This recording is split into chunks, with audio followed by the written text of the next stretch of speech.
예, 반갑습니다. 오늘도 또 이렇게 성경 공부를 함께해서 할 수 있어서 너무 감사하고요. 예, 이 자리에 오신 또 여러분들, 그리고 온라인으로 함께 성경 공부하시는 분들 주님의 이름으로 환영합니다. 우리 함께 찬송 드리고 그리고 말씀 공부 시작하도록 하겠습니다. 449장 예수 따라가며 1절과 3절과 5절 세 절만 함께 찬송 드리겠습니다. 찬송가 449장입니다. 예수 따라가며 함께 찬송 드립니다.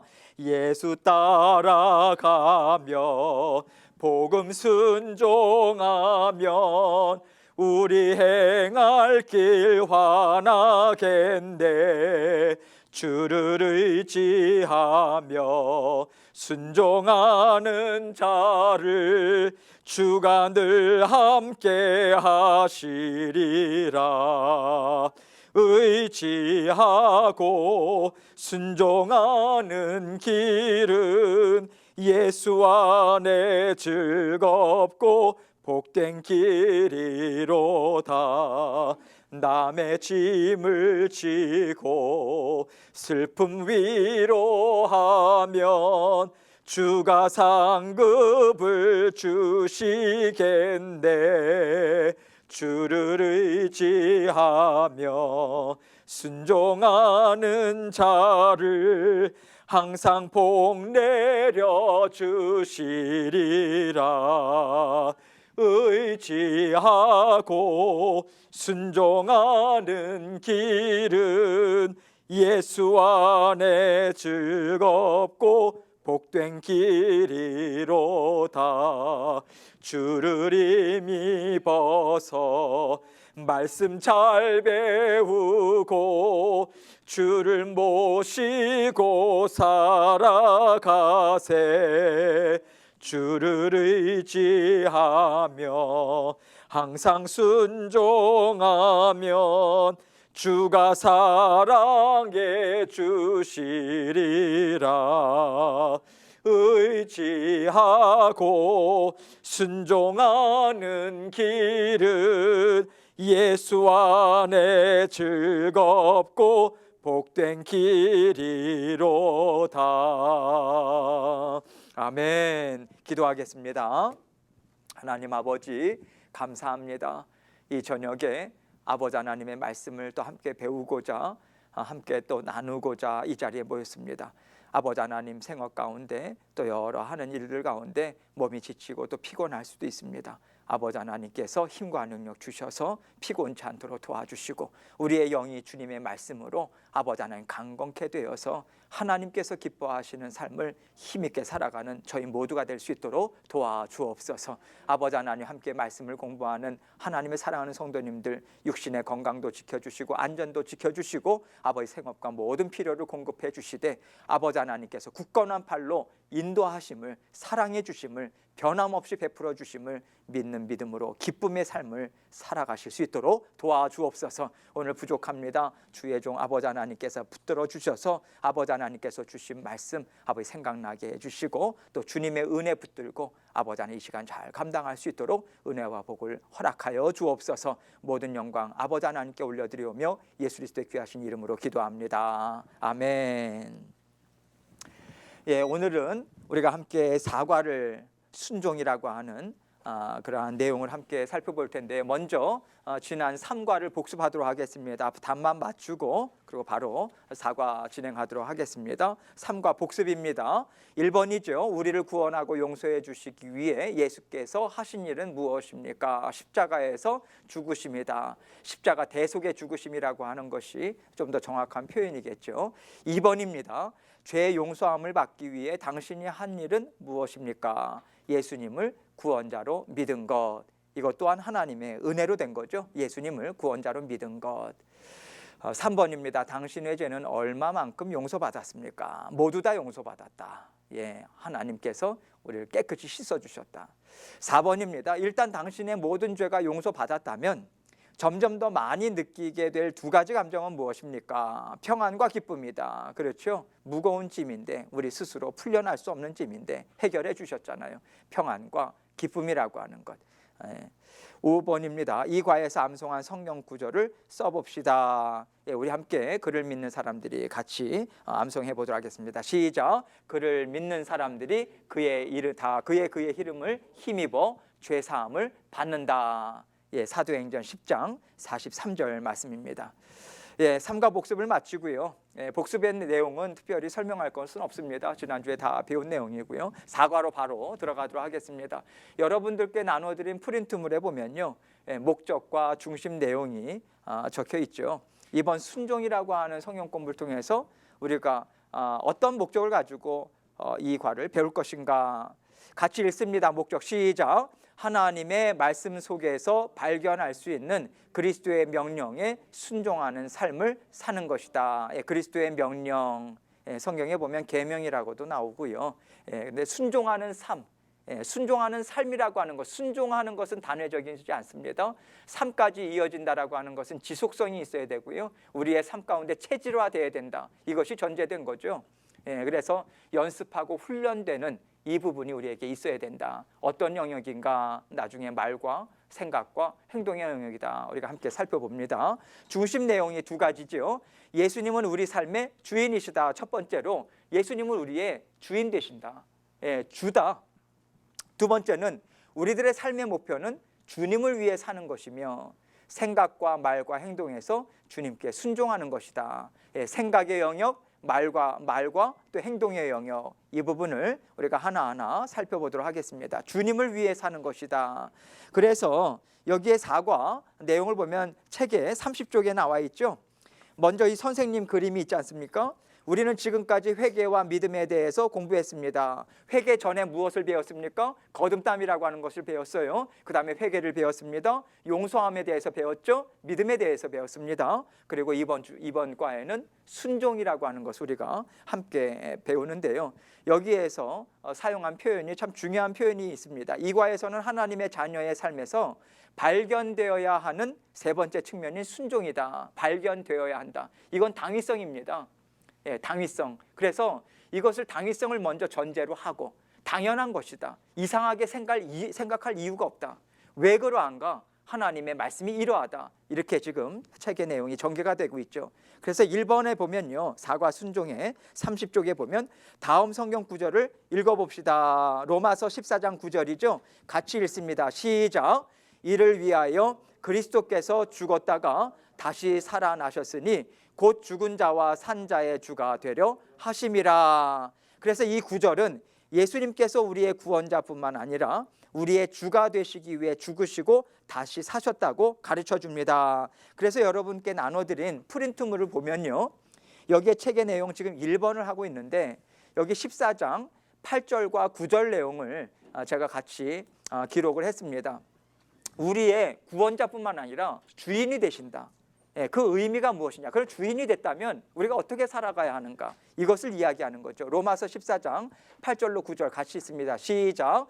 우리가 살아도 주를 위하여 살고 죽어도 주를 위하여 죽나니 그러므로 사나 죽으나 우리가 주의 것이로다. 이를 위하여 그리스도께서 죽었다가 다시 살아나셨으니 곧 죽은 자와 산 자의 주가 되려 하심이라. 다 반복되는 게 주님이 되신다, 주인 되신다, 이거죠. 이 성경 구절을 통해서 분명하게 우리에게 이야기하고자 하는 것이 무엇인가? 우리가 살아도 주를 위하여 죽어도 주를 위하여, 다른 말로 하면 사도 바울이 다른 표현을 보면요, 너의 몸을 거룩한 산제사로 하나님께 드려라, 이 부분도 있고요. 우리의 몸의 모든 삶을 하나님 먹든지 마시든지 주의 영광을 위해서 하라, 이런 뜻인 거죠. 왜 그렇습니까? 우리는 주의 것이에요. 주님의 것입니다. 이제는 우리 자신이 우리 자신의 것이라고 주장할 수 있는 입장이 아니라는 거죠. 왜? 예수 그리스도께서 우리를 사셨잖아요. 피값을 대신해서 내 것이다 하고 사셨잖아요. 주님의 것이거든요. 주님의 자녀로 우리가 살아갈 뿐만 아니라 우리는 주님의 것으로 고백하고 인정하면서 살아갑니다. 그러면 우리는 주님의 자녀요, 주님의 종으로서 살아간다면 당연히 주님의 이야기를 따라야 한다고 하는 거죠. 이것을 이야기하는 것입니다. 그래서 여기에서 주를 위하여 살고 주를 위하여 죽나니 그러므로 사나 죽으나 우리가 주의 것이로다. 이렇게 지금 사도 바울은 순종이라고 하는 것이 왜 당연한가, 이것을 강조하면서 우리에게 말씀해 주고 있는 거죠. 그래서 고린도전서 6장 19절로 20절 말씀 함께 있습니다. 시작. 너희 몸은 너희가 하나님께로부터 받은 바 너희 가운데 계신 성령의 전인 줄을 알지 못하느냐. 너희는 너희 자신의 것이 아니라 값으로 산 것이 되었으니 그런즉 너희 몸으로 하나님께 영광을 돌리라. 자, 너희 몸은, 몸이라고 하는 것은 단수를 쓰여졌습니다. 지금 주의 몸된 교회, 모든 교회 공동체 가운데 주는 말씀인데, 너희 몸이라고 하는 것을 단수를 이야기한 것은요, 성령의 전으로 성령께서 각자에게 임하셨다. 각각의 개인이 얼마나 하나님의 소유로서 정말 존귀한 존재인가, 소중한 존재인가, 이것을 먼저 이야기하는 거죠. 하나님께로 받았다고 이야기합니다. 당연하죠. 생명을 받았죠. 믿는 자나 믿지 않는 자나 생명의 근원은 하나님이시죠. 그러나 더군다나 우리는요, 거듭났어요. 예, 새 생명을 받았습니다. 새 생명을 받았을 뿐만 아니라 몸이라고 이야기하는 것은요, 단순한 육신만 얘기하는 게 아닙니다. 우리가 몸을 갖고 삶을 살아가잖아요. 생활을 하는 터전이나 모든 것들이 하나님께서, 우리는 하나님께로부터 받은 거다. 은혜의 선물로 받은 것이다. 이것이 또 내포되어 있는 거죠. 성령의 전이다. 성령께서 우리 각자의 심령 가운데, 마음 가운데 내주하신, 우리는 성전이 되었다. 한 성전 한 성전이 모여서 주의 몸된 교회를 이루었다. 그래서 여기에서 너희는 너희 자신의 것이 아니다 분명하게 이야기하면서 20절에 중요한 표현을 하죠. 값으로 산 것, 동그라미 치시죠. 값으로 산 것이 되었으니, 산 것이 되었다라고 하는 것은 사도 바울이 그 당시의 용어를, 시장 용어를 썼어요. 무슨 용어냐면, 여기에서 산 것이 되었다라고 하는 것은 첫 번째 의미가 무엇이냐면요, 시장에서 어떤 물건을 사기 위해서 그에 맞는 값을 지불한 건데, 여기 첫 번째 의미가 뭐냐면 누군가가 산 거예요. 누군가가 샀습니다. 나 스스로 내가 죄의 몸에서 노예된 상태에서 자유인으로 내가 알아서 된 게 아니에요. 누군가 나를 대신해서 값을 지불한 거예요. 그래서 누군가 값을 치러줬다, 이 의미가 담겨져 있습니다. 산 바 되었다, 산 것이 되었다. 첫 번째 의미가 그거죠. 두 번째 무엇입니까? 부정과거가 쓰여졌어요. 부정과거라고 하는 것은요, 이례적인 사건으로 종결이 된 거예요. 번복될 수도 없고 되물림할 수도 없대, 되돌릴 수도 없는 거예요. 무엇을 이야기합니까? 여러분, 값으로 산 것이다. 우리가 죄에 노예된 상태에서 자유인으로 된 것은 어떤 값이 치러졌나요? 예수 그리스도의 대속이죠. 피 흘리셨죠. 피 흘림이라고 하는 것은 생명을 주셨죠. 여러분, 생명만큼 값진 게 있나요? 이 세상에서? 아무리 돈이 많더라도 내 생명을 단 몇 달이나 1년이라도 연장할 수 있다면 내가 가지고 있는 모든 전 재산을 정말 내어 맡길 수 있는 그런 거 아닌가요? 그만큼 생명이 중요한 거 아니겠습니까? 예수님께서 생명을 주셨다라고 하는 것은 더할 나위 없는 것을 주셨다는 얘기예요. 그 값으로 사셨다. 내가 죽어야 되는데, 내가 죽어야 할 자리에서 예수 그리스도께서 생명을 주셨다. 생명을 주셨다라고 하는 것이 무엇입니까? 그래서 죽기까지 사랑하시는 그 사랑이라고 이야기하는 거잖아요.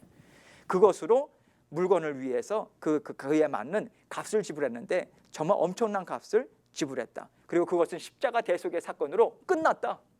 끝났기 때문에 우리가 이 땅 위에서 조금 잘하면 구원을 받는 것이고 조금 못하면 또 구원에서 떨어지는가, 그런 걱정하지 말라는 거예요. 이미 십자가에서 너를 정말 죄에 노예된 상태에 사망 것에 끄집어내셨다. 이례적으로 끝났다. 하나님, 예수님께서 이미 완성시키셨다. 이 얘기를 하고 있는 거죠. 그런즉 너희 몸으로 하나님께 영광을 돌리라. 자, 너희 몸 동그라미 치시죠. 여기에서 몸이라고 하는 것은요, 단순한 육신을 이야기하는 것이 아닙니다.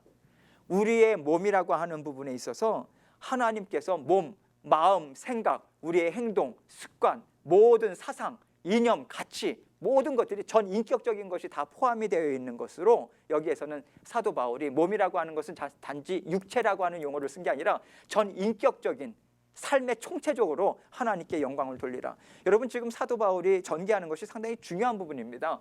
우리가 죄된 노예된 상태에서 우리는 해방됐다. 이것으로 끝나냐? 아니다. 더욱더 적극적인 자리로 나아가야 된다. 그 적극적인 자리가 뭐냐? 하나님께 영광을 돌리라는 거예요. 영광을 돌린다 하면 막연하죠. 어떻게 영광 돌릴 수 있을까? 하나님, 이렇게 쉽게 생각하면 기쁜 거죠. 하나님께서 내가 정말 너를 통해서 영광 받는다라고 하는 것을 쉽게 얘기하면, 내가 너로 인해서 참 기쁘다. 내 이름이, 그러니까 뭐라 그럴까요? 참 너가 나를 너무 기뻐한다. 내가 너무 너로 인해서 정말 기쁘다. 이게 영광을 받는 거 아니겠습니까? 그래서 다른 말로 하자면 너희 몸을 하나님께 영광을 돌리라. 이 얘기는요, 죄에서 풀려난 상태에서 만족하지 말고 더욱더 적극적인 자리로 나아가야 되지 않겠는가. 그러면 그 나아가는데 항상 나아가는 방향도, 우리가 돌이키는 것도요, 죄로부터 돌이키는 것도 하나님께로 돌이켜야 되잖아요. 나아가는 방향이 어떻습니까? 하나님께로 나아가는 거죠. 그러면 무엇을 위해서 나아가는가? 하나님이 기뻐하시는 삶을 위해서 나아가요. 그게 영광 돌리는 삶이다. 그러면 하나님께 진정한 기쁨이 되고 영광되는 삶이 무엇인가? 하나님을 기뻐하는 것이고 하나님이 나를 사랑하신다는 것을 믿는 것이고, 우리가 지금까지 배워왔잖아요. 그런 것들이 우리 가운데 그게 인정이 되고 인식이 되는 거죠. 그래서 자꾸만 영광을 돌린다라고 하는 부분으로 우리가 생각할 때 큰 프로젝트를 해야 되나? 뭔가 대단한 일을 해야 되나? 자꾸만 그런 생각을 하는데, 항상 하나님은 계속해서 우리에게 무엇을 이야기합니까? 너의 마음을 살피고 정말 본질로, 신앙의 본질로 돌아가라. 무엇입니까? 내가 너를 죽기까지 사랑한 그 사랑을 너가 갖고 있는가? 인정하고 있는가? 고백하고 있는가? 감사하고 있는가? 만족하고 있는가?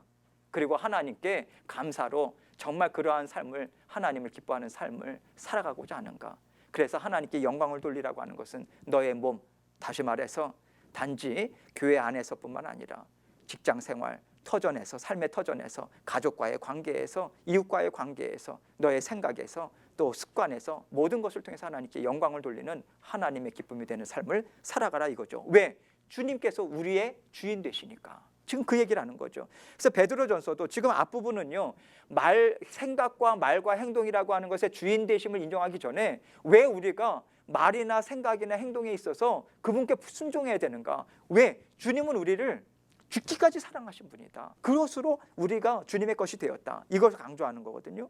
그래서 베드로전서도 동일한 맥락입니다. 4장 11절 같이 읽겠습니다. 시작.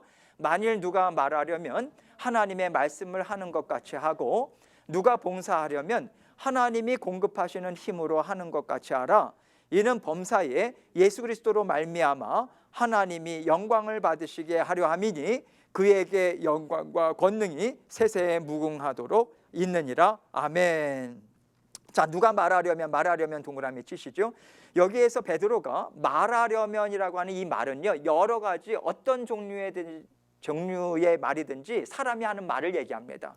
어떤 종류의 말이든지 말하려면 어떠한 것으로 해야 되는가? 하나님의 말씀을 하는 것 같이 하고, 하나님의 말씀 동그라미 치시죠. 그러면 이것을 보면서요, 지금 베드로는 주님의 주인 되심을 인정하면서 우리 삶 가운데 말이라고 하는 영역과 그리고 봉사라고 하는 영역 두 가지를 나눠서 이야기하는데, 첫 번째 범주로 말하려면 하나님의 말씀을 하는 것 같이 하고, 이 부분에 있어서 우리가 금방 드는 생각이 무엇입니까? 그러면 예언을 하라고 하는 건가? 성령의 감동을 받아서 그 하나님께 딱 이제 뭘 받아가지고 하나님의 말씀을 전하라고 하는 것이, 그게 아니죠. 신탁을 받아가지고 하라는 것이 아니라, 자, 우리가 말을 하는 데 있어서요, 우리가 하나님이 무엇을 기뻐하는지 알잖아요. 하나님의 마음이 무엇인지 알잖아요. 그래서 어떠한 말의 종류든지 간에 친구들하고 얘기하는 것이든, 직장에서 사업에 대한 얘기를 하는 것이든, 자녀들과의 관계에서 얘기든, 어떤 종류의 얘기든지, 쉽게 얘기하면 또 그냥 기분풀이로 얘기하는 것조차도 하나님이 기뻐하시는 마음이 담겨 있나? 하나님께서 원하시는 마음일까? 이런 하나님께서 주신 말씀에 우리로 하여금 이렇게 살아야 기뻐. 여러분, 자꾸만 하나님의 말씀을요, 넌 이렇게 살아야 돼, 안 그러면 내가 지켜보겠어, 하나만 걸리기만 해봐. 여러분, 이 개념으로가 생각하면 안 되는 거죠. 우리를 위해서 죽기까지 사랑하신 분이 그렇게 우리에게 접근하시지 않잖아요. 다 사랑의 마음으로 우리에게 계명을 주시고 말씀을 주신 거잖아요. 왜? 우리의 죄성도 알고 연약함을 아시기 때문에 이 말 지켜서 살아. 그러면 정말 행복할 거야. 정말 좋을 거야. 그래서 우리 주님께서 그러한 말씀들로 주신 것을 인정하고, 성경에서 이야기하는 그 말씀의 맥락을 따라서 내가 언어 생활이나 모든 말을 하려고 하는 부분에 있어서도 자꾸만 거기에 초점을 맞추려고 하는가, 그 부분이죠. 신탁의 내용이 아니라. 자, 그러면 두 번째 내용이 조금 더 우리로 하여금 조금 더 나아가게 하죠. 누가 봉사하려면 하나님이 공급하시는 힘으로 하는 것 같이 하라. 여기에서 공급하다 동그라미 치시죠. 이 공급하다라고 하는 헬라어가 원어적으로 참 중요한 의미를 담고 있습니다. 공급하다라고 하는 이 의미가요, 헬라어로는 하나님이 아낌없이 주는 것을 뜻해요. 하나님이 아낌없이 공급해 주신다. 이게 전제예요. 이 의미가 담겨 있어요. 그래서 누가 봉사하려면 섬기는 거죠.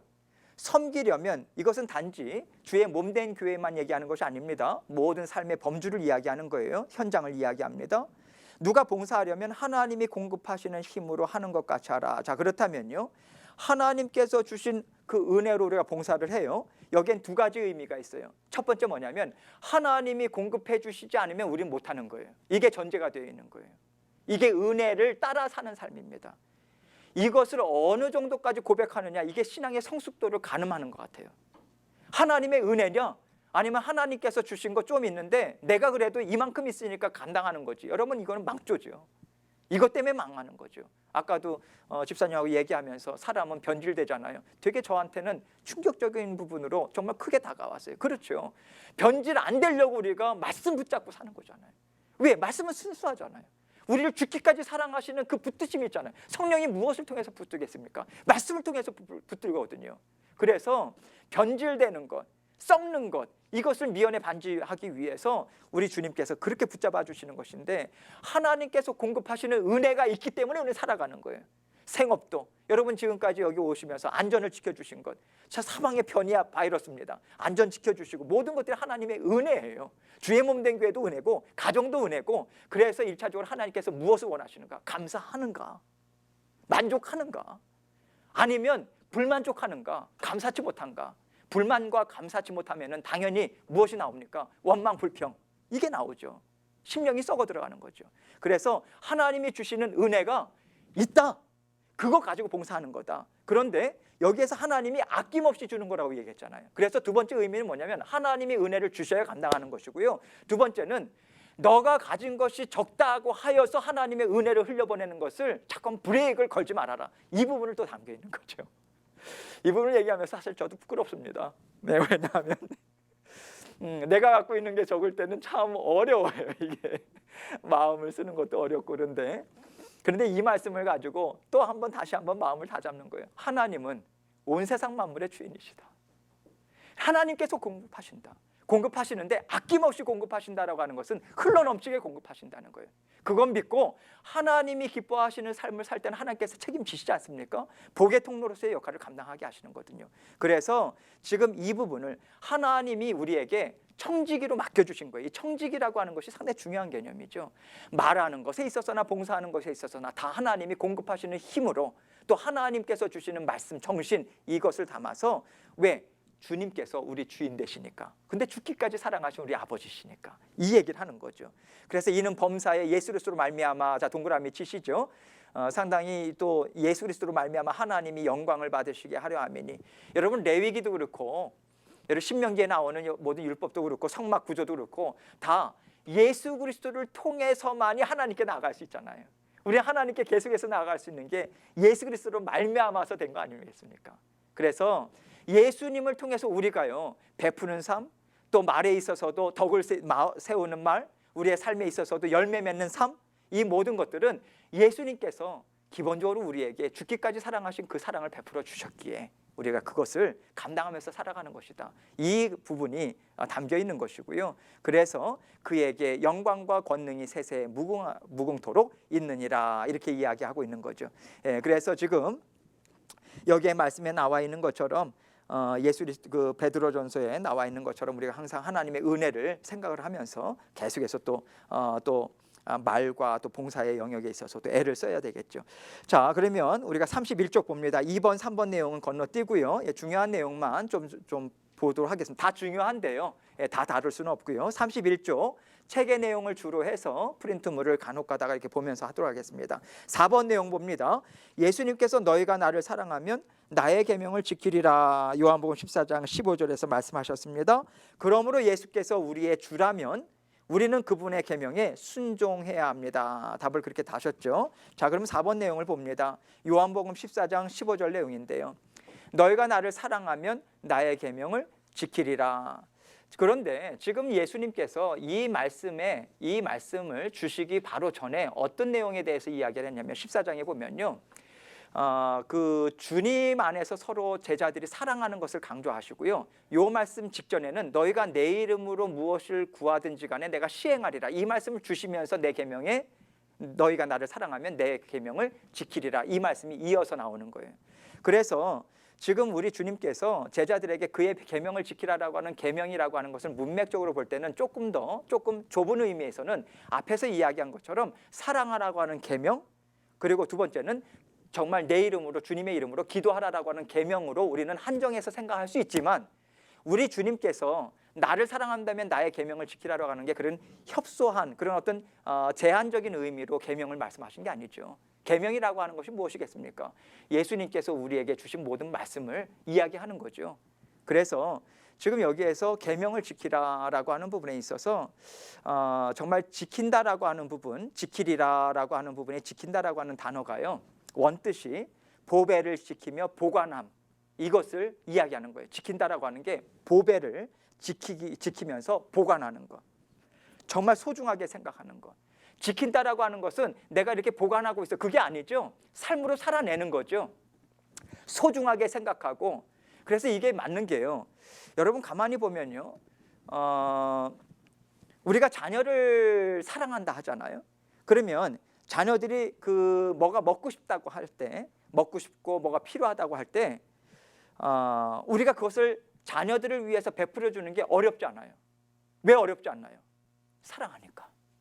근데 다른 사람이 이야기하면요, 자그마한 거라도 너무 힘들어요. 왜? 사랑하지 않으면 그만큼 힘든 거예요. 근데 사랑하면 그것을 한다라고 하는 게 어렵지 않아요. 그 저녁 때 늦게 와도 난 몸이 피곤한데, 애가 조금 피골이 상접했는데 자꾸만 입이 짧아가지고 안 먹는다고 하는데 이번에 뭐가 먹고 싶대, 해달래. 그러면 해줘야 안 해줘요? 예. 스포일돼요? 해준다는 말이죠. 왜요? 사랑하니까. 다른 이유가 없는 거예요. 그래서 여러분, 너는 마음을 다하고 성품을 다하고 너 뜻을 다하여 주 너의 하나님을 사랑하라. 여러분, 사랑하라고 말씀하시는 거 우리 스스로의 힘으로 안 되잖아요. 안 되니까 십자가 보혈을 부어주신 거 아니에요. 십자가 보혈을 주셨다라고 하는 의미가 무엇입니까? 성령을 선물로 주셨다는 거 아니에요. 그건 뭐냐면 너는 할 수 있다는 거잖아요. 정말 풍성한 삶을 살아갈 수 있다는 거잖아요. 성령이 이미 내주하시는데, 그래서 이 말씀, 너희가 나를 사랑하면 계명을 지키라, 자꾸만 이거 지키면 너가 나를 사랑하는, 그게 아니라 이미 나는 너를 위해서 다 줬어. 지금도 다 베풀어주고 있어. 그러니 나와 함께 가지 않으렴? 모든 성경의 말씀은요, 하나님의 절절한 마음이 담겨져 있는 거예요. 이거 하지 않으면 내가 어떻게 해서 너한테 해코지 하고, 여러분 그런 개념이 아니에요. 벌벌 떨고 물론 하나님 앞에 경외함으로 나가야 돼요. 근데 저도 요즘에 와가지고 계속해서 기도하는 게, 잘못하는 게 많잖아요 제가. 그러니까 기도할 때마다 죄송해가지고 마음에 무거울 때가 많아요. 근데 오늘도 하나님, 제가 정말 주님께서 그래도 성령께서 나에게 말씀도 주시고 십자가의 보혈을 주시잖아요. 제가 그거 믿고 나가는 거잖아요. 감사합니다. 일어설게요. 주님께서 힘 주시면 저는 할 수 있는 거죠. 용서해 주셨죠 주님, 저 그거 믿을게. 그거 안 믿어지면요 못하는 거죠. 죄책감이 눌려서 어떻게 하겠습니까? 근데 여기서도요, 계명, 나를 사랑하면 이 얘기는 뭐냐면 내가 너를 사랑한다. 얼마든지 내 말에 생명의 말씀을 지켜서 널 사랑할 수 있어. 풍성하게 살아갈 수 있어. 그게 열려 있어. 내가 너의 주인이야. 다른 말로 너 내 거야. 못 뺏어가. 아무도 못 뺏어가. 그 얘기 아닙니까? 그렇다면 우리가 사랑을 하면요, 좀 찔리긴 한데,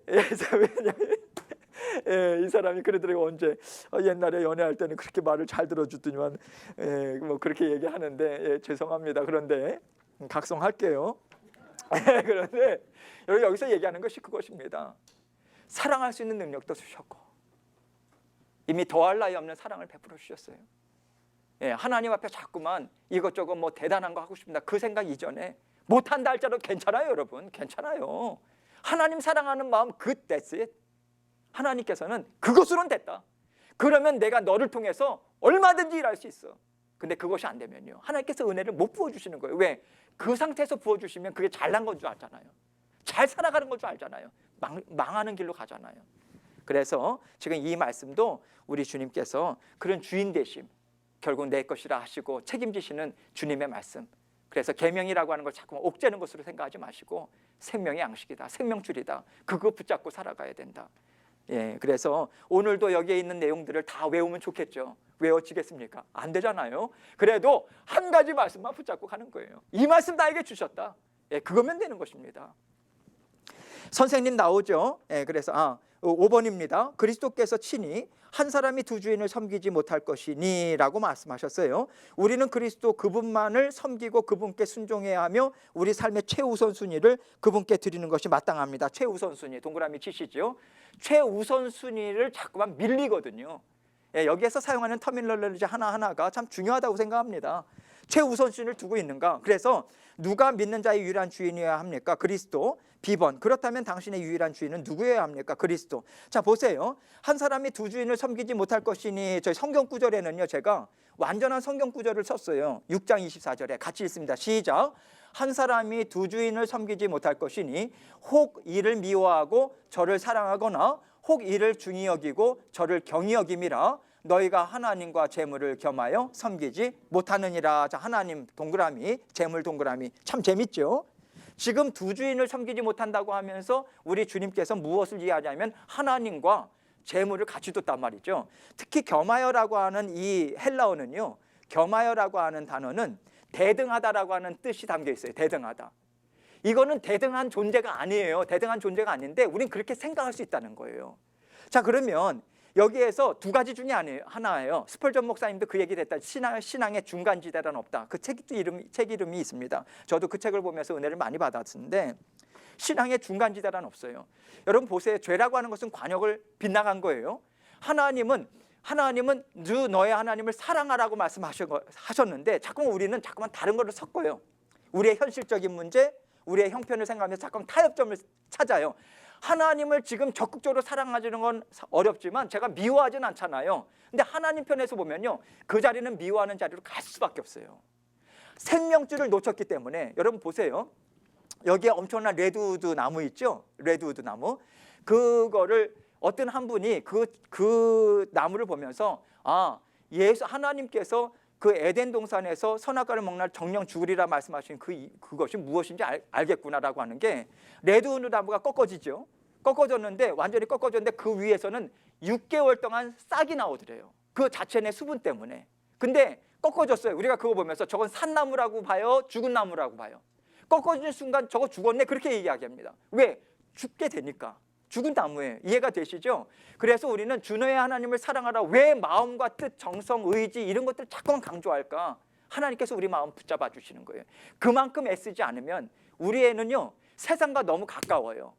자꾸만 끌려가게 돼 있어요. 죄성이 있죠. 연약함이 있기 때문에 어쩔 수 없는 거예요. 그래서 자꾸만 마음과 생각을 복종시켜서 복종시키라고 하는 용어까지 쓰시는 거예요. 여기에서 이야기하는 것은요, 재물이라고 하는 것을 생각할 때 하나님은 재물이라고 하는 것을 터부시 여기는 게 아닙니다. 하나님께서 물질의 복을 주시잖아요. 그런데 중요한 것은 여기 재물이라고 하는 것은 재물을 모으는 목적이 너의 인생의 전부가 아니다. 목적을 삼지 말아라. 그 얘기입니다. 그리고 재물이라고 하는 것만큼 우리의 마음을 끌어당기는 게 없잖아요. 우리가 돈이라고 하는 부분이 얼마나 오늘날에 있어서는 더더군다나 좀 그렇지 않습니까? 그런 배금주의 사상, 그런 부분에 있어서 우리는 이렇게도 생각할 수 있어요. 하나님, 저는요 물질적인 욕심 다 내려놨어요. 주님 그것 때문에 걱정하실 필요 없습니다. 그래도 저 잘 살고 있는 거죠. 그것도 조심해라. 왜냐하면 재물이라고 하는 부분은요, 사람마다 우선순위가 다를 수 있습니다. 그래서 우리가 재물이 아니더라도 이 모든 것들이 하나님보다 우선시되는 것은 사람마다 조금 다를 수 있어요. 어떤 사람은 명예욕이 정말 강해서요, 물질이 없어도 괜찮아. 그러나 명예만큼 못 내려놔. 이런 분들이 있습니다. 그런 부분에 있어서 어떤 분들은 시간일 수 있어요. 어떤 분들은 자식일 수 있습니다. 여기서 이야기하는 것은요, 하나님과 견주어서 내가 우선순위로 자꾸만 밀리게 하는 모든 영역에 있어서는 정말 우리가 조심해야 된다라고 하는 영역까지도 우리는 나가야 된다는 거예요. 왜? 우선순위에 밀리게 되면요, 결국 우리는 미끄러진 자리에 미끄러져 가고 있나? 아니요, 우리는 이미 넘어져 있다. 영적으로 보면 그렇습니다. 영의 세계는 되게 민감하거든요. 그래서 우리가 지난번에도 이 사람하고도 그런 얘기를 했어요. 우리 마음 가운데 불평이나 원망이라고 하는 것, 이것이 먼저 증상이 먼저 나오죠. 어떤 증상이냐? 내가 하나님의 사랑의 은혜에서 먼저 어긋났다라고 하는 것으로 증상이 먼저 나오는 게 뭐냐면 짜증입니다. 짜증. 이거 바로 나오잖아요. 뭔가 예전 같으면 그냥 편안하게 들을 수 있는 것도 어떨 때는 되게 짜증스럽네요. 제가 이 사람하고도 얘기하면서도 어떨 때는 다 나를 위해서 하는 얘기죠 하면서 달게 듣는데 어떨 때는 듣기 싫어요. 처음부터 짜증부터 나요. 그 얘기가 뭐냐면 이미 내 마음이 오프가 돼 있는 거예요. 그것으로 제가 체크를 많이 합니다. 이미 오프됐네. 그래서 그런 부분에 있어서 여기서도요, 최우선순위, 재물이라고 하는 것을 단지 물질적인 영역만 이야기하는 것이 아니라 자꾸만 하나님과 겸해서 내가 자꾸만 그런 부분에 끌리는 영역이 없는가, 여기까지. 왜냐하면 우리의 주인은 한 분만을 섬기든지 아니면 그분을 사랑하는 게 아니면 우리는 미워하는 자리에 있다라고 하는 것을 이 부분이 이야기하고 있는 거거든요. 예, 그래서 경각심을 가지라고 하는 부분에 있어서 이 이야기를 하는 거죠. 로마서 여기에 보면 6장 16절 내용도 그 내용으로 이야기하는 거죠. 같이 읽습니다. 시작. 너희 자신을 종으로 내주어 누구에게 순종하든지 그 순종함을 받는 자의 종이 되는 줄을 너희가 알지 못하느냐? 혹은 죄의 종으로 사망에 이르고 혹은 순종의 종으로 의에 이르느니라. 여기 종이라고 하는 단어 동그라미 치시죠. 신약 성경에서 종이라고 하는 단어가 두 가지로 나올 때가 있습니다. 첫 번째 둘로스예요. 여기서는 둘로스라고 하는 단어를 썼습니다. 이건 노예예요. 노예를 사용할 때 둘로스라고 하는 단어를 썼어요. 두 번째는 뭐냐면 청직이다, 집사다라고 하는 것으로 디아코노스, 그것도 하나님의 종이죠. 예, 그래서 종이라고 하는 용어를 쓰는데 여기서는 노예라고 하는 부분으로 이야기를 하는 것이다. 주인에게 예속된 노예, 이걸 가리켜요. 슬레이브를 가리킵니다. 그래서 여기서 뭐냐면 너희 자신을 종으로 내주었다. 이 얘기는 뭐냐면 우리는 주님의 것이 되었잖아요. 그러면 이제는 내 몸, 내 모든 스케줄이나 이것들을 다 포기해야 된다라고 하는 포기각서를 썼는가, 이 부분도 동일하게 들어있는 거예요. 우리는 거기 영역까지 나아가는 게 결국은 신앙의 성숙도 아니겠습니까? 그래서 계속해서 우리는 작은 부분이라 할지라도 정말 주님의 뜻대로 하고 싶습니다라고 하는 계속해서 순종의 자리로 더 나아가는 것이 당연한 것이고요. 왜? 우리는 주님의 종이라고 인정하고 고백하면서 살아가잖아요. 그런데 여러분, 이것이 뒷부분에 보면요, 누구에게 순종하든지 그 순종함을 받는 자의 종이 된다. 이게 우리에게 경각심으로 다가오는 것이 무엇인가? 왜? 죄의 종으로 사망에 이르고, 동그라미 치시죠. 죄의 종, 사망 밑에다가 뭐를 쓰시냐면 영원한 멸망, 이렇게 쓰시면 되겠습니다. 뒷부분은요, 순종의 종으로 의에 이르느니라. 의 동그라미 치시고 이 의를 영생이라고 적으시면 되겠어요. 왜냐하면 이 동일한 비슷한 표현에서 영생이라고 하는 표현으로도 바꿔서 쓰거든요. 이 얘기가 무엇인가? 그러면 우리가 죽음의 순간을 맞이할 때만을 지금 사도 바울은 생각하면서 지금 이야기하는 거 아니다 이거죠. 너희가 살아가고 있는 이 땅 위에서의 삶 가운데 언제든지 우리는 선줄로 생각한 사람이 죄의 종으로 전락될 수가 있다 없다? 있더라. 그 길은 어떠한 길인가?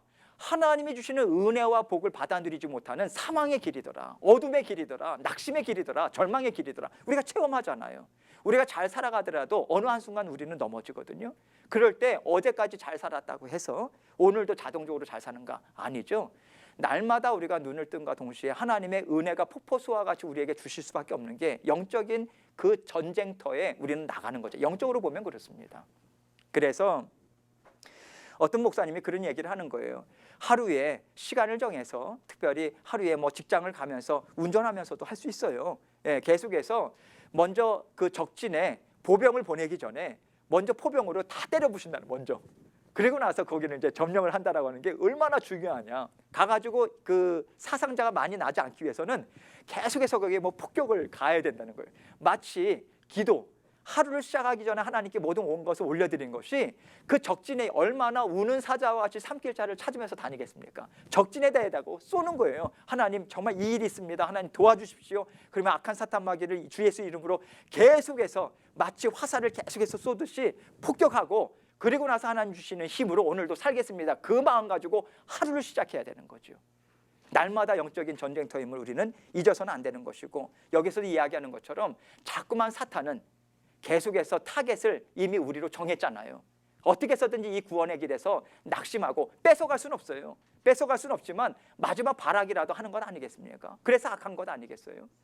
예, 그래서 지금 여기에서 순종의 종으로 의에 이른다.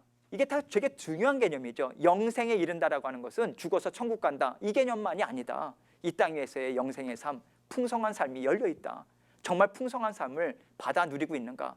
다시 말해서 하나님의 사랑을 정말 그것을 생각하면 기쁘십니까?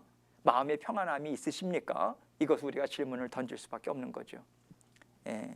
자, 그렇다면 여기까지 우리가 주님의 주인 되심을 우리가 인정한다. 그렇다면 자, 주인 되심을 인정하는 영역이 총 3가지 영역이 나옵니다. 생각의 주인이, 지금 여기 선생님이 나오죠. 31쪽의 밑쪽에 이제 우리는 우리 삶의 세 가지 영역, 생각, 말 그리고 행동의 영역에서 주 예수 그리스도께 순종해야 함을 살펴보겠습니다. 자, 그러면 32쪽을 봅니다.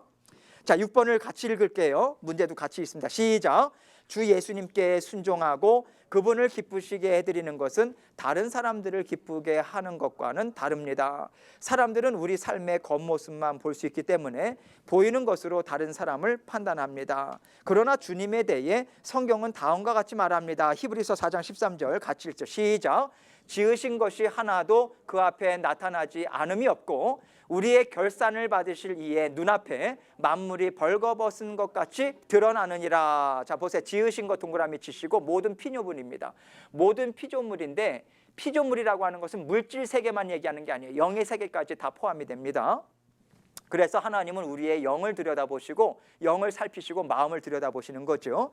자, 그래서 이것이 지으신 것, 모든 피조물, 우리의 마음과 우리의 생각 영역, 영적인 것도 하나님 앞에 나지 않음이 없다는 거예요. 그리고 뒷부분이 되게 중요하죠. 우리의 결산을 받으실 이, 자, 결산 동그라미 치시죠. 결산을 받으실 이의 눈앞에 만물이 벌거벗은 것 같이 드러나느니라. 자, 우리의 결산 문자적으로는요. 이 문자적으로 이 우리의 결산을 받으실 이거는 조금 의역을 한 것이고 원어적인 의미는 뭐냐면 우리가 밝히지 않으면 안 되는 자에게 이 뜻이에요. 우리가 밝히지 않으면 안 되는 자, 이 뜻이 담겨 있는 거예요. 결산을 받는다라고 하는 게 우리가 밝히기 싫어도 이거는 우리의 힘의 능력으로 감출 수 있는 영역이 아니다. 이 얘기를 하는 것입니다. 그래서 뒷부분에 보면요. 그래서 드러나느니라. 그래서 벌거벗은 것 같이 드러난다라고 하는 게 드러나느니라라고 하는 것이 그 의태어예요. 의태어. 뭐냐면 목을요 뒤로 젖혀버리는 건데 두 가지 경우를 썼어요. 첫 번째 뭐냐면 레슬링 선수가 힘이 센 선수가 상대방의 선수의 목을 뒤로 젖혀버리는 거예요. 강압적으로. 그래서 목을 왜냐하면 그래서 이제 그 레슬링 선수들 보면 한쪽 귀 엄청 제 친구들도 레슬링 선수도 있었거든요. 이만하잖아요. 계속 이제 이걸 비비면서 고개가 젖혀지면 그건 끝나는 거예요. 젖혀지지 않고 파고들고 하는 건데 어쨌든 젖혀진다는 얘기는 젖히는 거예요. 강압적으로. 그리고 여기 두 번째 의미는 짐승을 잡기 위해서 뒷덜미를 잡고 젖혀버리는 거예요. 이거는 짐승도 어떻게 할 수 없는 거예요. 자, 이 얘기가 무슨 얘기인가? 여기에 그림에 나와 있죠. 남자가 칭찬하는 것 같지만 마음에는 다른 말을 하고 있는 거예요. 이 부분을 왜 이야기를 하냐면 밑에도 보면 이 남자는 마음에 생각하는 것과 전혀 다르게 말함으로써 여자를 속이고 있습니다. 이런 식으로 하나님을 속이는 것이 왜 불가능할까요? 마음을 하나님께는 숨길 수 없다. 그래서 여기에 보면 우리의 결산을 받으실 이의 눈앞에 만물이 벌거벗은 것처럼 드러나느니라. 히브리서 기자는요 마치 마지막 결산 때에 최후의 심판의 때를 염두에 두고서 이런 얘기를 했겠죠. 그러나 중요한 것은 이 땅 위에 살아가면서도 하나님께서는요 반드시 우리의 마음을 살피시면서 우리가 감추었다고 하지만 하나님은 드러내십니다. 이게 참 무서운 거예요. 참 무섭습니다. 우리가 하나님께서 기뻐하시는 열매를 맺는다라고 하는 것도요. 우리는 사람의 생각으로 우리가 철저하게 준비됐다고 하지만 여러분 하나님께서 열매를 맺어주시는 길로 갈 때만이 열매를 맺을 수 있는 거예요. 그 얘기는 뭐냐면 하나님 기뻐하시는 마음을 가져야 합니다. 하나님 앞에서는 우리 마음을 감출 수가 없어요. 그래서 우리 마음이 사람은 못 봐요.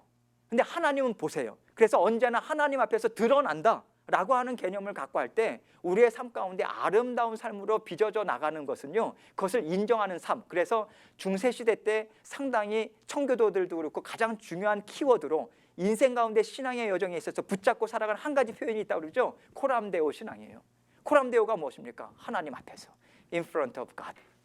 언제나 하나님이 지켜보신다. 제가 이걸 어디에서 들었냐면 예전에 유럽을 갔을 때요 스위스를 갔나는데 몇백 년이 된 목조다리인데 이게 부서지질 않은 거예요. 너무 놀라운 거죠. 철제로 만들고 콘크리트로 만들어도 몇 년이 지나면 부서지고 하는데 이건 몇백 년이 목재예요. 안 부서지는 거예요.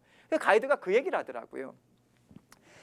예전에 이것을 진 사람들은요 하나님께서 언제나 자기가 하는 일에 대해서 지켜보신다라고 하는 개념을 갖고 있었대요. 그래서 그 당시에도 뭐 돈이나 이런 것들을 좀 내가 이익을 많이 충당을 하려면 목재를 사거나 무엇을 사거나 재료도 그렇고 좀 거기서 세이브가 돼야만 돈을 모을 수 있는 거잖아요. 그렇게 안 했다는 거예요. 철저하게 정말 이것으로 인해서 만약에 사고가 생긴다라고 할 경우 하나님은 나에게 책임을 물으실 거다. 그 두려움이 있었고요. 경외심이 있었대요.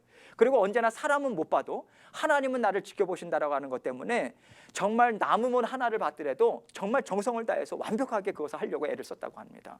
마음을 들여다보신 하나님 앞에서. 지금 여기에서도 그 얘기를 하는 거죠. 우리의 생각의 주인이시다. 중요한 것은 무엇이냐면 우리의 생각과 마음과 하나님께서 다 들여다보시고 그래서 우리의 마음에 누구를 내주시키신 거예요? 성령님이에요. 이게 대단한 은혜 아닙니까? 성령님께서 우리 마음에 내주하셔서 그 마음을 하나님께서 마음을 다스려 주신 거예요. 뭐로 다스려 주시는가? 말씀이죠. 그 이후에 계속해서 그래서 말씀을 같이 살펴볼게요. 여기 보면요 8번을 보세요.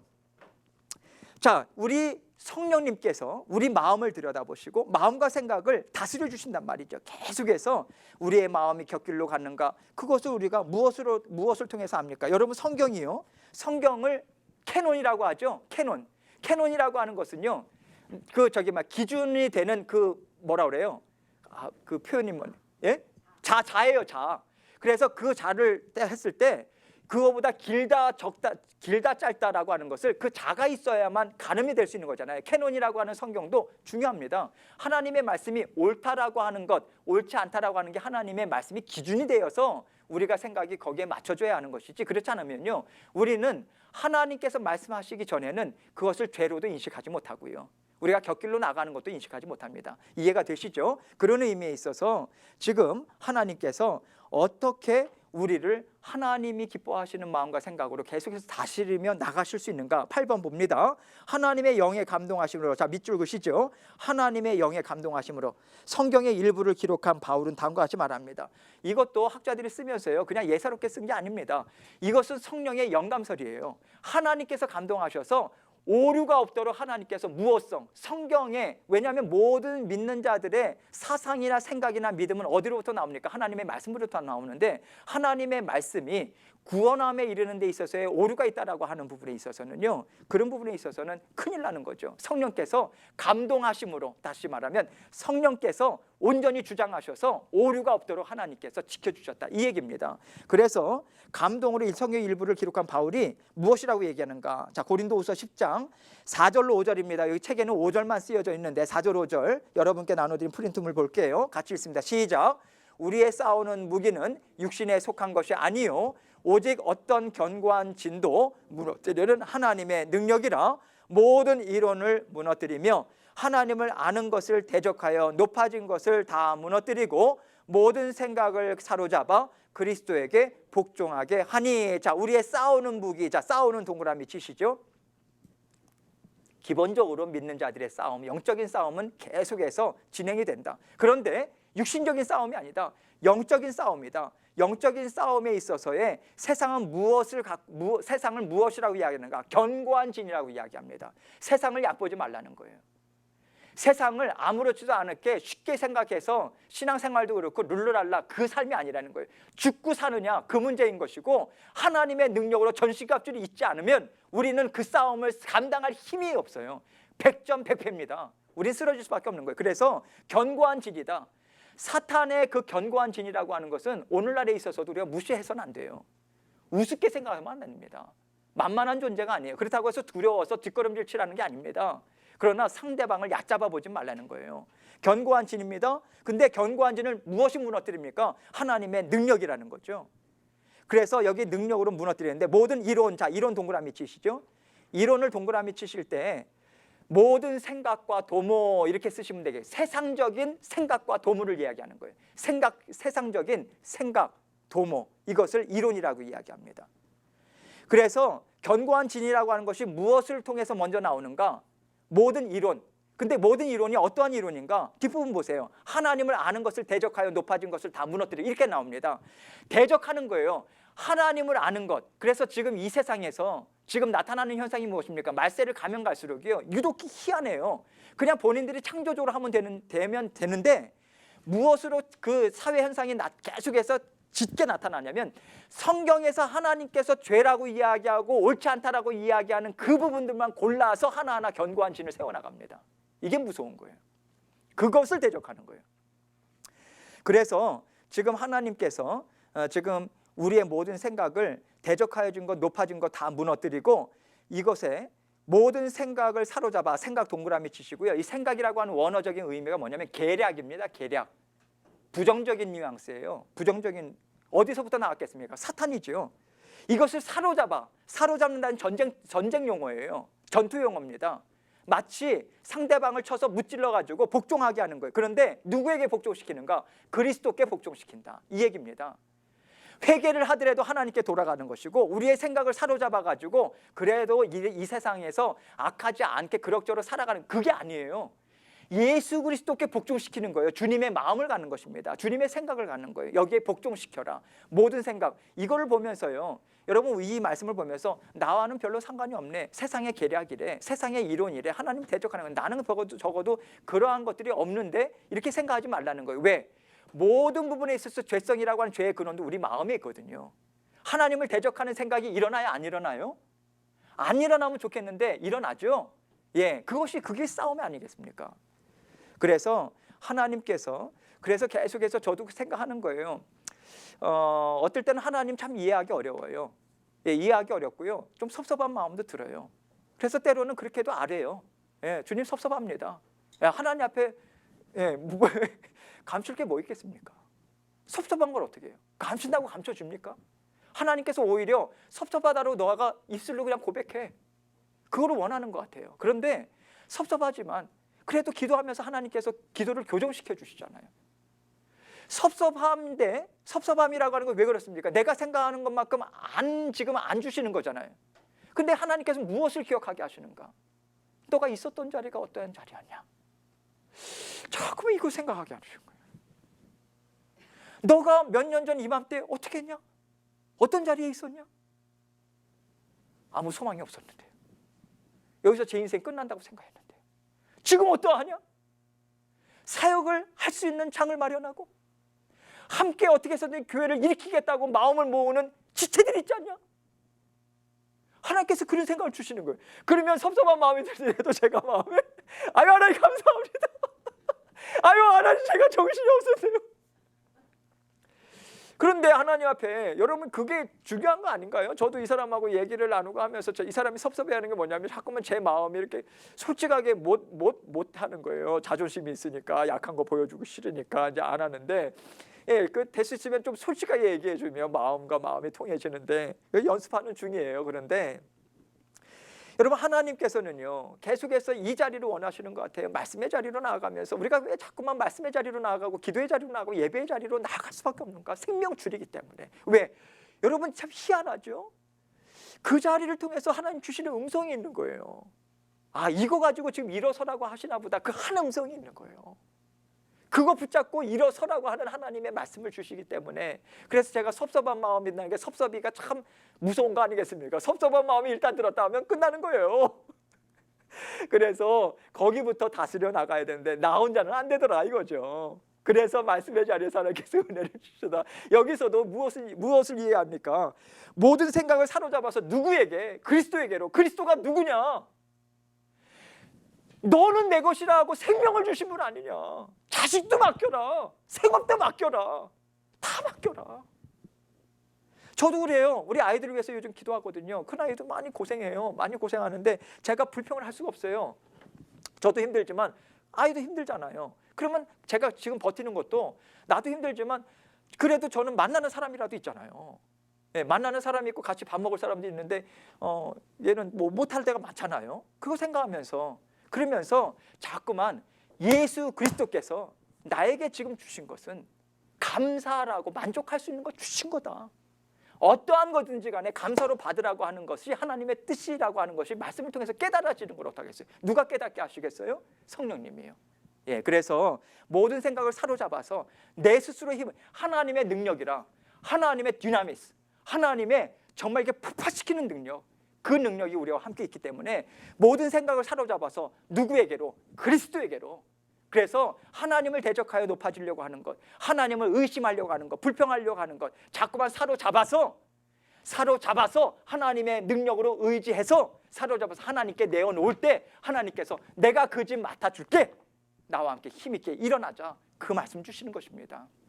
그래서 여기에서 모든 생각을 사로잡아 그리스도에게 복종하게 하니, 생각은 나의 스스로 내가 내 힘으로 하는 것이 아니지만 우리 하나님의 능력이 우리와 함께 하고 있다, 이 말씀을 주시는 거죠. 그래서 9번 말씀 보면요, 또 다른 구절에서 바울은 말합니다. 오직 마음을 새롭게 함으로 변화를 받아. 이 말씀은 제가 풀지 않겠어요. 지난번에 자세하게 풀었습니다. 그래서 여러분들께서 이 말씀의 의미는 다 아시기 때문에 너희는 이 세대를 본받지 말고 오직 마음을 새롭게 함으로 변화를 받아 하나님의 선하시고 기뻐하시고 온전하신 뜻이 무엇인지 분별하도록 하라. 그래서 마음을 새롭게 함으로 변화를 받는 주체, 변화를 받게 하는 주체는 무엇인가? 성령님이시다, 이 얘기를 하는 거죠. 하나님의 능력이 우리에게 있다. 생각을 바꾸는 것은 무엇을 통해서 가능한가? 성령님을 의지함으로만 가능하다.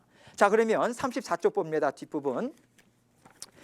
자, 10번을 봅니다. 바울은 다음 구절에서 우리가 어떻게 우리의 생각하는 방식을 바꾸고 우리의 생각을 그리스도께 순종시킬 수 있을지 말해주고 있습니다. 자, 빌립보서 4장 8절 같이 읽습니다. 시작.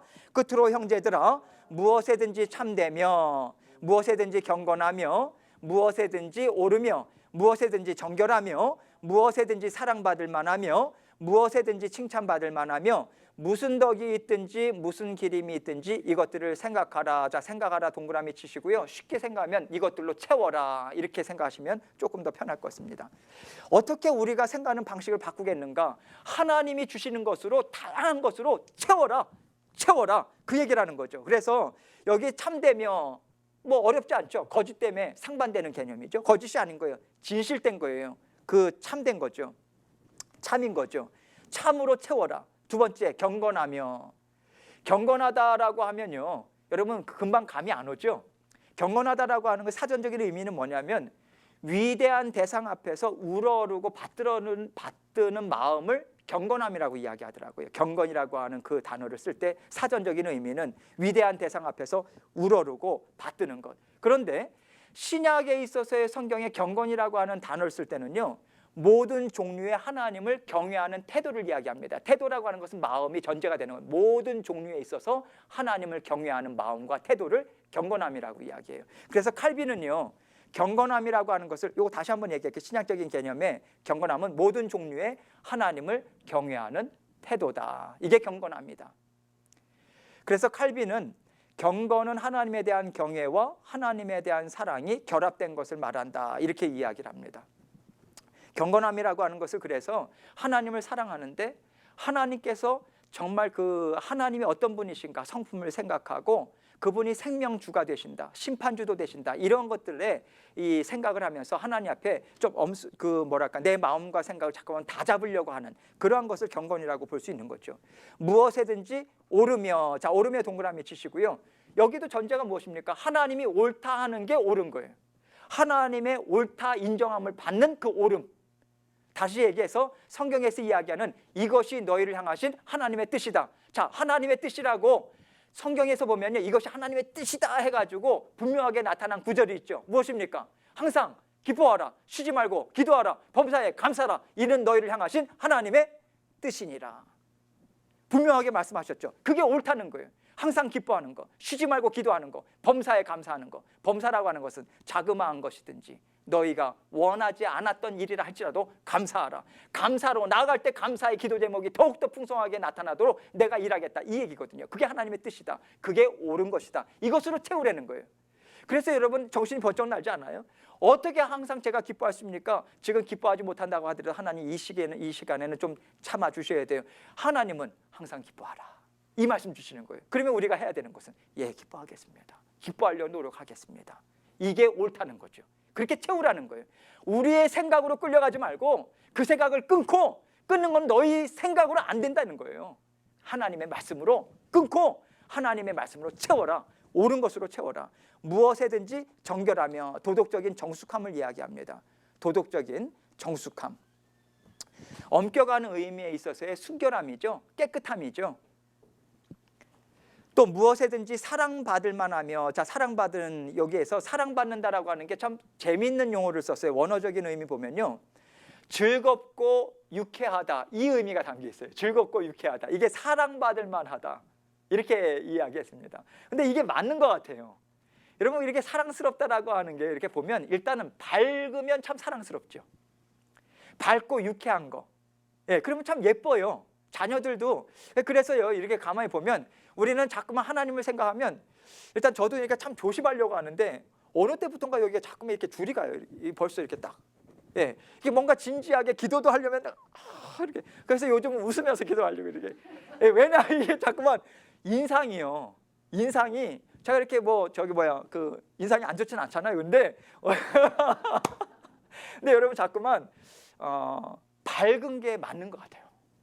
즐겁고 유쾌한 거. 그게 맞아요. 그러니까 왜 맞는다고 이야기하냐면 하나님께서 그걸 기뻐하시고 하나님을 기뻐하기 때문에 그 기쁨이 나에게 오기 때문에 밝을 수 있는 거거든요. 그래서 내가 나 자신을 자꾸만 생각하면 밝을 이유가 없는데 하나님이 주시는 생각으로 자꾸만 하면 자꾸만 밝다라고 하는 게 마음을 다스려야만 이게 표정으로 나오는 거잖아요. 예, 그래서 어떤 분이 그러더라고요. 예전에 마음에 근심이 있으면 웃을 때 나오는 모든 주름살에 근심이 배어 나오더라. 예, 그 얘기를 하는데 진짜 맞는 것 같아요. 근데 마음이 즐거우면 무표정으로 있는 것 같지만 거기에는 밝음이 나타난대요. 밝대요. 그게 맞는 것 같아요. 먼저 하나님을 따른다 하면 유쾌하고 즐거운 게 맞는 것 같아요. 그게 사랑받을 만하며. 여기서 그 얘기를 하는 것이고요. 그래서 이건 전제는 뭐냐면 하나님의 사랑을 받고 계십니까? 이 질문하는 것 같아요. 하나님의 그 기뻐하시는 즐거움을 누리고 있습니까? 이 질문하는 것 같아요.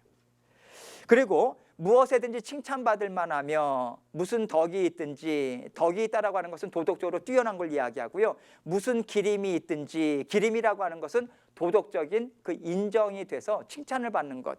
그러니까 무슨 덕을 생각하든지 무슨 도덕적으로 인정되어 칭찬받는 것을 생각하든지 간에 모든 것들을 여기에서 주님이 옳다고 생각하시고 여기에서 하나님께서 주신 것으로 채워 넣어라, 이 얘기를 하는 거예요. 자꾸만 우리는요, 여러 가지 우리는 선택의 여지가 있어요. 이것을 잡느냐 저것을 잡느냐. 자 보세요. 여러분 저도요, 예전에 이게 그 보면 어떤 시험이 있다, 직장에 이제 면접이 있다, 면접이 있는데 자꾸만 무슨 생각이 먼저 들어요? 부정적인 생각이 먼저 든다는 거예요. 이거 자동이에요. 근데 자꾸만 우리는 뭘 선택해요?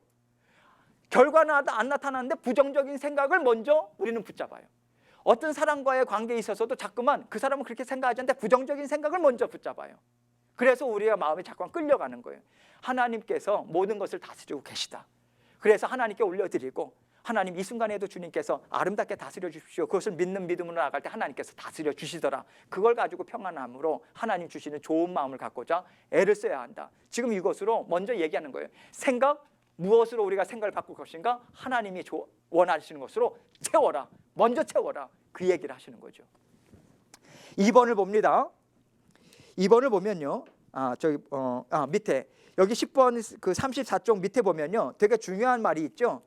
다음과 같은 격언이 있습니다. 당신은 새가 머리 위로 나는 것은 막을 수는 없으나 머리에 둥지를 트는 것은 막을 수 있다. 제 기억으로는요, 마틴 루터가 얘기한 거로 제가 기억이 나거든요. 마틴 루터가 그 당시에 격언을 얘기한 건지 아니면 마틴 루터가 얘기한 건지 저는 마틴 루터가 얘기했다고 생각이 나는데, 정확하게 제가 이 여지를 드리는 거예요. 또 이제 방송으로 나가야 되니까. 그래서 새가 머리 위로 나는 것은 막을 수는 없으나 머리에 둥지를 트는 것은 막을 수 있다. 마틴 루터가 이야기했다고 저는 그렇게 알고 있는데요. 여기에서 이 얘기를 합니다. 사탄은 종종 우리 마음속에 잘못된 생각을 넣어줌으로 우리를 유혹하지만 우리는 하나님의 도우심으로 그 생각들이 마음에 머물러 있는 것을 막을 수는 있습니다. 되게 중요한 거죠. 머리 위로 날아가는 것을 어떻게 우리가 생각으로 치고 들어오는 것을 막을 수 있겠습니까? 안 되죠. 예전에도 제가 그 얘기했죠. 생각하면 생각할수록 생각나는 것이 생각이므로 생각하는 생각이 좋은 생각이라고 나는 생각한다. 중학교 2학년 때 친구한테 들은 건데 저는 자꾸만 이게 어떻게 이렇게 생각이 나는지 몰라요. 그러니까 뭐냐면 생각을 안 할 수 없다는 거예요. 근데 그것이 마음 가운데 자리가 잡히지 않도록은 우리가 할 수 있다는 얘기예요. 무엇으로? 성령이 주시는 능력으로 쳐내야 된다는 거예요. 부정적인 거 알잖아요. 먼저 우리는 마음에 알아요. 왜? 성령이 근심하거든요. 성령이 근심한다는 것을 우리가 어떻게 할까요? 기분이 좋지 않아요. 그게 먼저 알아요. 그래서 이건 하나님께서 기뻐하시지 않나 보다라고 하는 것으로 하나님이 주신 말씀으로 쳐내야 되는 거죠. 자, 그래서 여기에서 생각에 있어서의 주인이다. 그러면 35쪽에 13번을 봅니다. 믿는 자의 마음과 생각이 바뀐다면 그의 말하는 방식도 또한 바뀌게 될 것입니다. 예수님께서는 다음과 같이 말씀하셨습니다. 마태복음 12장 34절을 볼게요. 같이 읽겠습니다. 시작. 독사의 자식들아, 너희는 악하니 어떻게 선한 말을 할 수 있느냐? 이는 마음에 가득한 것을 입으로 말함이라. 자, 독사의 자식들아. 누구에게 이야기한 것입니까? 바리새파 사람들이죠. 왜냐하면 이 앞부분 말씀 보면요, 11장 말씀 보면요, 예수님에게 바리새파 사람들이 바알세불이 집혔다 이렇게 얘기합니다. 귀신 들렸다는 얘기예요. 침례 요한을 보고도 그 귀신 집혔다, 그러니까 귀신 들렸다 이 얘기를 했습니다. 자, 그러면요, 자 보세요. 독사의 자식들아라고 한 독사, 뱀을 생각하면요, 무엇을 생각하게 되니까 사탄이죠. 자, 그러면 예수님이 메시아로 오셨는데 여기에 귀신 들렸다라고 하면 그 마음의 중심은 무엇으로 그 사람의 말이나 생각을 잡고 있다는 건 누가 잡고 있다는 얘기예요? 사탄이 잡고 있다는 얘기죠. 그래서 예수님께서 독사의 자식들아, 이렇게까지, 우리는 그런 생각이 들어요. 이렇게까지 이야기할 필요가 있나? 자, 그러면 이 질문을 던질게요. 니고데모를 만났을 때 니고데모의 자존심, 그 사람은 학자예요. 학자인데 그 사람의 자존심을 예수님께서 건드세요, 안 건드세요? 건드세요. 왜 건드셨을까요? 그래야 살아요. 그래야 삽니다. 자존심이 건드려져서라도 내 영적인 삶이 살아난다면, 그래서 여러분 바리새파 사람은 무조건 예수님 미워하셨다. 아니죠. 사랑의 주님이신데. 니고데모가 어떤 사람이었어요? 바리새파예요. 사울은요? 바울 되기 이전에 사울은요? 예, 바리새파예요. 그 바리새파 사람을 하나님 예수님께서 다 미워하셨습니까? 아니라고 하는 결론이죠. 그리고 바리새인들 중에서 예수님을 따르는 사람들도 많았었고요. 자, 이 얘기는 독사의 자식들아. 여러분 사람마다 다릅니다. 사울은요, 다메섹 도상에서 하나님으로부터 크게 맞았어요, 적게 맞았어요? 가볍게 터치를 받았습니까? 엄청난 충격을 받았습니까? 예, 왜 그렇습니까? 그만큼 강한 사람이에요. 강한 사람.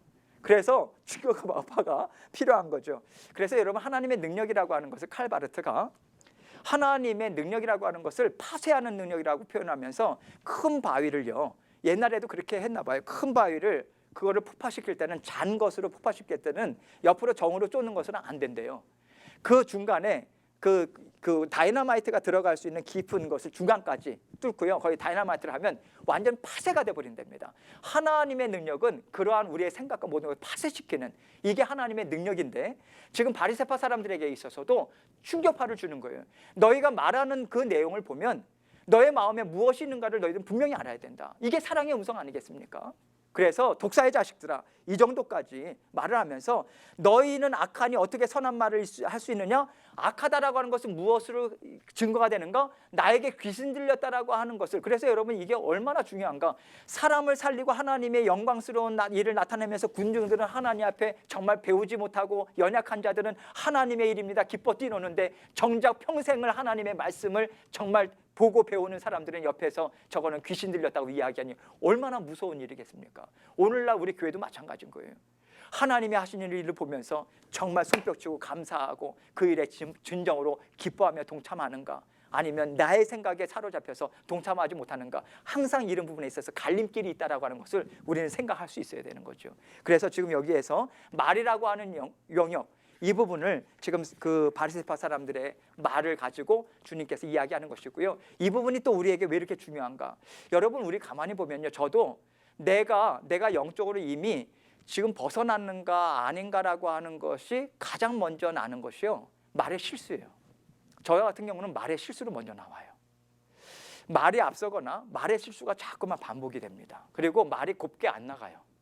이게 벌써 너의 영적으로 오프가 됐다라고 하는 것은. 그래서 말과 생각이라고 하는 영적인 것과 뗄래야 뗄 수 없는 거예요. 말, 생각, 행동, 이것은 지금 하나의 번들이에요. 따로따로 생각할 필요가 없는 것입니다. 그런 영역에 있어서 자 36쪽으로 봅니다. 14번. 우리의 말에 있어서 예수님께 순종하기 위해서는 우리가 사용하는 말들이 선하고 깨끗한 것인지 늘 살펴보아야 합니다. 그리스도인에 비해서 나쁜 말들이 나와서는 안 됩니다. 종종 새로 믿기 시작한 사람들은 욕하거나 거짓말하는 옛 습관을 끊기 어려워합니다. 그러나 성경은 말하기를, 야고보서 3장 10절 같이 읽습니다. 시작. 한 입으로 찬송과 저주가 나는도다. 내 형제들아, 이것이 마땅하지 아니하니라. 자, 찬송 저주 동그라미 치시고 마땅하지 아니하다. 여러분 야고보서도요 서신서입니다. 서신서는 편지글이죠. 편지글은요 항상 신약 서신을 보면 항상 초대교회, 야고보는 예수님의 친동생이었어요. 요한의 형제 야고보는 일찍 순교당했습니다. 그리고 야고보가 마지막에 이제 교회 예루살렘 교회도 그렇고 수장 역할을 하는데 그 당시에 엄청난 수의 베드로 사도의 그런 어떤 권면을 받고 전도를 받아서 정말 수천 명씩 지금 밀려 들어오는 거예요. 그래서 말의 영역에 있어서 지금 이런 부분들이 교회의 혼란스러움, 여러 가지 어려움이 지금 계속 있는 것입니다. 왜냐하면 아직까지는 옳고 그름이나 이런 말에 있어서의 절제나 이런 것들이 아직까지 안 되잖아요. 그래서 그런 것들을 마땅하지 아니하다. 지금 이 말씀을 통해서 분명하게 이야기하는 거예요. 너희들이 지금 찬송했지? 찬송하고 나서 뒤돌아서서 성도들과 함께 이야기하면서 가시한다는 게 말이 되냐? 이 부분도 포함이 되어 있는 거죠. 그래서 이것은 마땅하지 아니하다라고 이야기하는 건데 16번의 그림 보세요. 참 여기 보면요. A, B, C, D, E, F 이렇게 나오는데 여기 보면 각 그림에서 어떤 종류의 말들이 사용되어 있는지 아래 목록과 연결시켜 봅시다라고 되어 있는데요. 특별히 여기 보면 낙심하지 말게 자네를 공경해서 구하도록 주님께서 도와주실 거야 이런 이야기나 또 2번처럼 저는 한때 남의 물건을 훔치고 싶은 충동을 느꼈어요. 그러나 주님께서 이 충동으로부터 저를 자유케 하셨지요. 이런 내용들도 있지만 이 B번을 말씀 보면요. 그 사람 예전에 나쁜 짓을 했다는 거 알아요. 아니면 무슨 소리야 난 내 책을 훔치지 않았어. 자 여기에서 이런 부분들을 이야기할 때 자 우리가 생각하는 게 상당히 좀 저도 많은 생각을 하게 돼요. 왜 많은 생각을 하게 되냐면 때로는 저도요. 우리 자녀들과의 관계에 있어서도 그렇고 제가 요즘 생각하는 게 자꾸만 여기에서 좀 격려하는 말이 많이 나오는가? 칭찬은 고래도 춤추게 한다 그런 책 제목도 있었잖아요. 그런데 내 말 사용하는 거에 있어서 내 입에서 나오는 말을 자꾸만 곰곰이 좀 한번 생각해보는 돌이켜보는 그런 시간을 가져볼 필요가 있지 않을까. 그래서 지금 여기서 보면 정말 우리 예수님이 주인이시다 이것을 인정한다면 말이 우리 주님께서 이 땅 위에서 오셔서 하신 일이 무엇입니까? 하나님의 사랑을 증거한 거잖아요. 가르치거나 몸소 보여주셨습니다. 예수님께서요. 다른 사람들은 간음 현장에서 붙잡혀온 여자를 보면서요.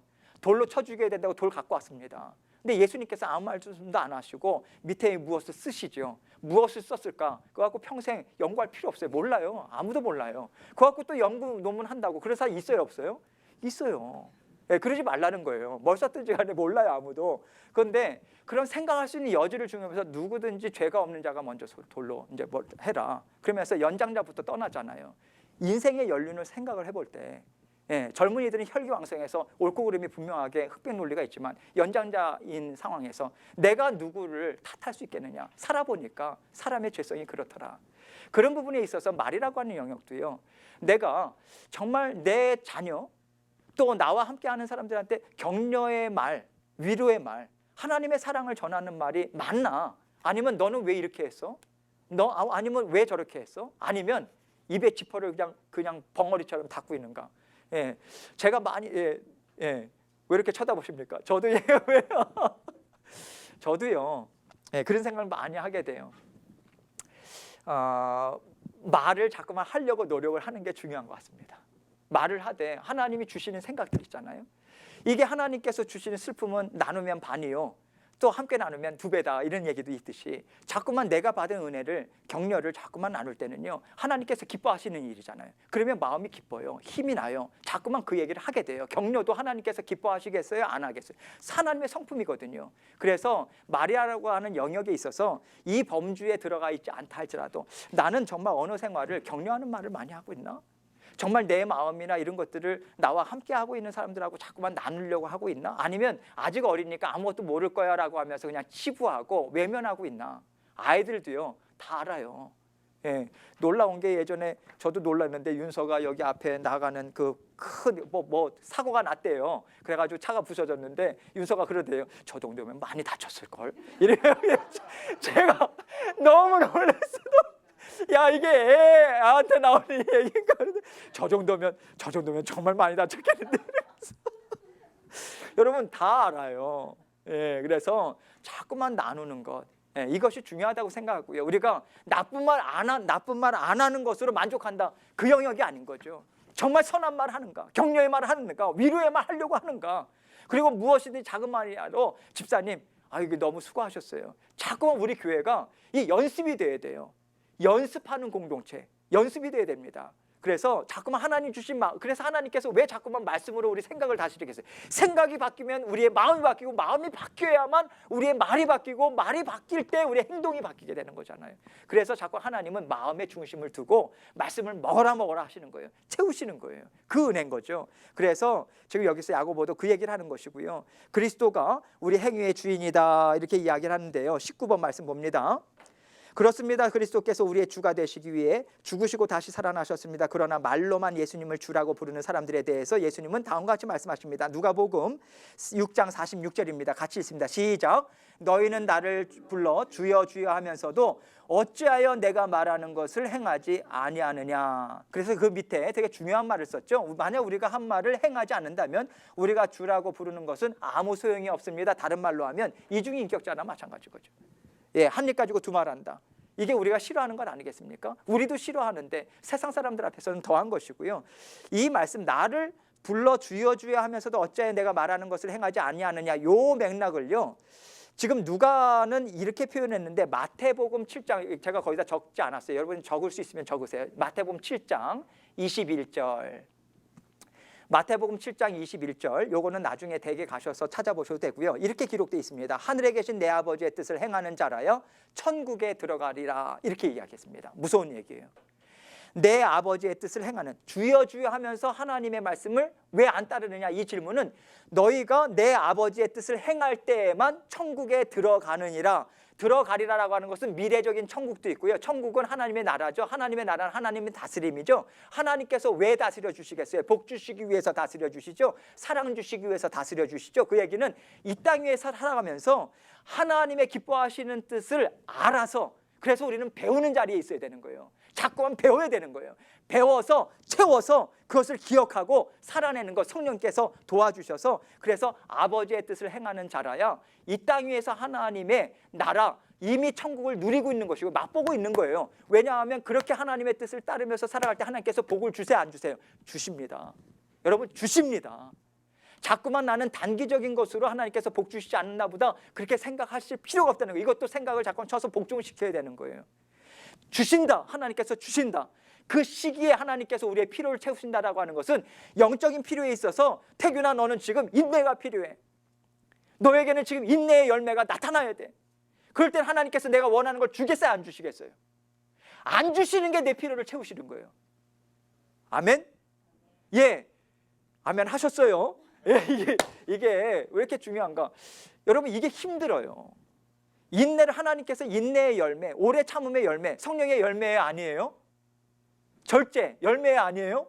열매예요. 열매가 아니었으면 좋겠는데 열매예요. 하나님의 성품이라는 거죠. 그런데 그러려면 내가 원하는 대로 받는다면 그러한 열매가 나타나겠어요? 오래 참음이라고 하는 것은 뭐예요? 오랫동안 주시겠다는 거예요, 안 주시겠다는 거예요? 예. 그래서 아멘도 쉽게 하셔도 안 돼요. 그래서 말씀드리는 건데, 여러분, 그러나 하나님께서는 이것을 통해서 아름다운 하나님의 자녀로 빚으시더라 이거예요. 주님의 몸된 교회를 책임을 지도록 너를 통해서 영광 받겠다는 거예요. 그러려면 하나님의 성품이 나타나야 된다. 그래서 여기에 보면요, 말과 행동과 생각의 영역까지도 다스려 주시는데, 지금 여기서 계속해서 이야기하는, 그래서 말씀을 먹으라는 거예요. 말씀으로 내 생각을 사로잡으라는 거예요. 그래서 지금 여기에서 주여 주여 하면서 어찌하여 내가 말하는 것을 행하지 않느냐, 내가 하나님의 뜻을 알고 따라갈 때에 천국이 나의 것이다라고 하는 것은 누리면서 살아가는 삶이 가능하다라고 하는 것이 있는 것이고요. 여기에 마지막으로, 시간이 많이 지나서 23번과 24번, 40쪽에 이 부분을 제가 읽고 마치도록 하겠습니다. 물론 때때로 당신의 생각이나 말이나 행동함에 있어서 실수할 수도 있습니다. 그런 일이 있으면 주님께 고백하고 그 잘못에서부터 즉시 돌이키십시오. 그러면 그 죄가 용서받을 것입니다. 야, 참 정말 대단하지 않습니까? 정말 너무 좋지 않습니까? 저는 미쁘시고 의로사, 우리가 주님의 이름으로 죄를 고백하면 여러분 정말 대단하지 않습니까? 죄의 올무로부터 사로잡히지 않도록 말이나 행동, 우리가 말 실수할 수 있어요, 없어요? 있어요. 이미 엎질러진 물인데 어떻게 하겠어요? 주워 담을 수도 없는데 하나님께 맡기라는 거예요. 하나님께서 다스려 주셔서 그 심령이 하나님께서 다스려 주시더라, 그건 믿는 것이고요. 그래서 그 다음부터는 실수하지 않도록 또 하나님께 의뢰하는 것이고요. 용서함을 받는다, 그걸 가지고 좀 더 내가 거기에서 힘을 내서 더욱더 하나님 기뻐하시는 말을 하도록 행동하는 자리에 나아가야지, 자꾸만 거기 죄책감에 머물러 있으면 주눅만 들고요, 못 나가거든요. 해결할 수 있는 길을 주셨잖아요. 해결하면 받을 수 있는 길로 나아가라, 이 얘기죠. 마지막 24번 보면 주님 되시는 그리스도께 우리가 순종해야 하는 세 가지 삶의 영역은 무엇입니까? 생각과 말과 행동의 영역이다. 그래서 이 부분을 따로따로 떨어뜨려서 생각하지 말고, 무엇보다도 생각은 마음인데 이 마음을 새롭게 하기 위해서 하나님께서는 성령을 선물로 주셨고, 성령께서 하시는 일은 하나님의 말씀으로 채우시고 기억나게 하시는 일을 하시더라. 이것을 통해서 우리가 함께 이야기를 나눴습니다. 오늘 수고 많으셨고요. 이제 이 시간 이후에는 우리가 앉아서 같이 잠깐 나누고, 그리고 나서 제가 기도하고 마치도록 하겠습니다. 여기에서 신전도사님 이거 끄셔야 되는데요. 그래서 여기까지 마치도록 하겠습니다.